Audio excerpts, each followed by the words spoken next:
Tuesday, 22nd March, The Gap News this morning. Broadcasting live from Kuala Lumpur, I'm Ghazali Abdullah. Good morning. First, the headlines. Anwar tests positive. Third leader down with COVID-19. Woman driver arrested over accident involving luxury car convoy. Russian strike hits Kyiv shopping center. Ukrainian resilience making Russia reassess, says negotiator. China Eastern, plane carrying 133 people crashes in Guangxi Hills. And Fritz ends Nadal's perfect run in Indian World Masters. And now the news in full. Opposition leader and PKR President Anwar Ibrahim has tested positive for COVID-19, his aide confirmed Monday. He's the third political leader in recent days to come down with the coronavirus after past President Abdul Hadi Awang and DAP mentor Lim Kit Siang. Anwar, who is 74 years old, tested positive while at Parliament and will undergo home quarantine for 7 days following Health Ministry rules, said its confidential secretary Shukri Saad. Police have arrested the woman driver of a pickup truck involved in a collision with a convoy of luxury cars on Friday. Kulai Police Chief Tok Beng Yao said the 28-year-old woman surrendered herself at about 1 a.m. on Sunday and had been remanded until Wednesday.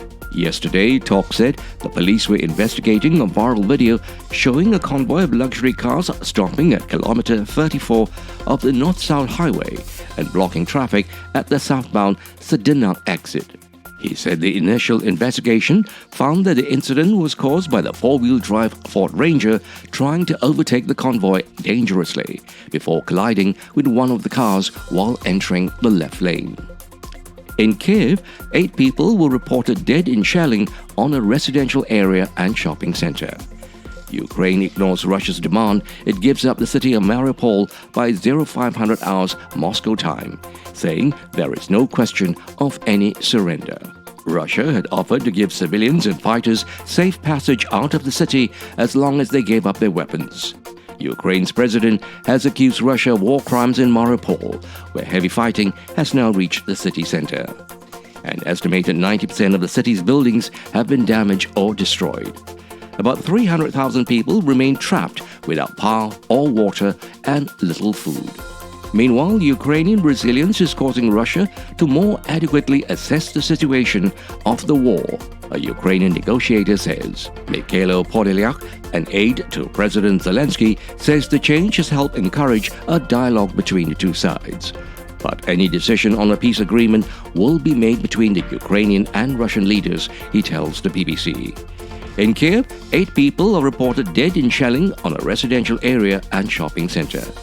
The mayor of Kyiv announces a curfew in the city from this evening until 0700 hours local time on Wednesday. Russian naval forces shelled some residential buildings on the edge of Odessa, Ukrainian authorities say.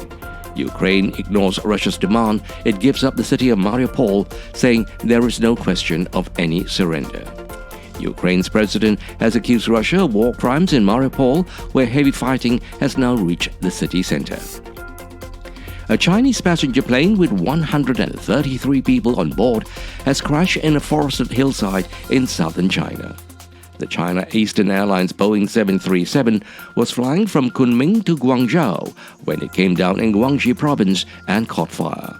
It is feared there are no survivors, but the number of casualties and the reason for the crash are not yet known.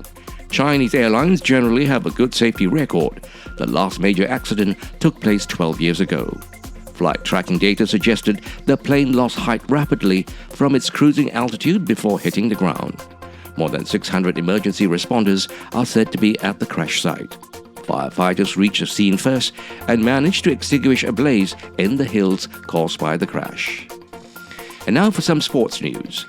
Taylor Fritz stunned Rafael Nadal 6-3, 7-6 yesterday to win the ATP Indian Wells Masters and end the 21 Grand Slam champions' perfect 20-0 run to start 2022. Fritz, ranked 20th in the world, claimed his second career title and his first at the Elite Masters 1000 level, while denying Nadal a record equaling 37 Masters crown. The 24-year-old American achieved his biggest triumph despite an injured right ankle that was so painful when he tested it Sunday morning he didn't think he'd be able to play. To end the bulletin, here are the headlines again. Anwar tests positive, third leader down with COVID-19. Woman driver arrested over accident involving luxury car convoy.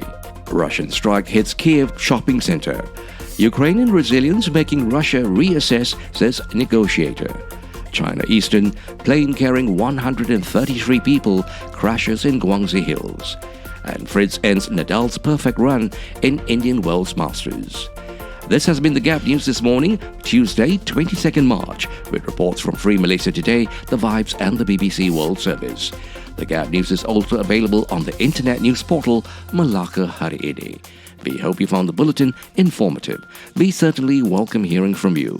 If you do have the opportunity, please do write in. We would certainly love to hear from you. Podcasting live from Kuala Lumpur, I'm Ghazali Abdullah.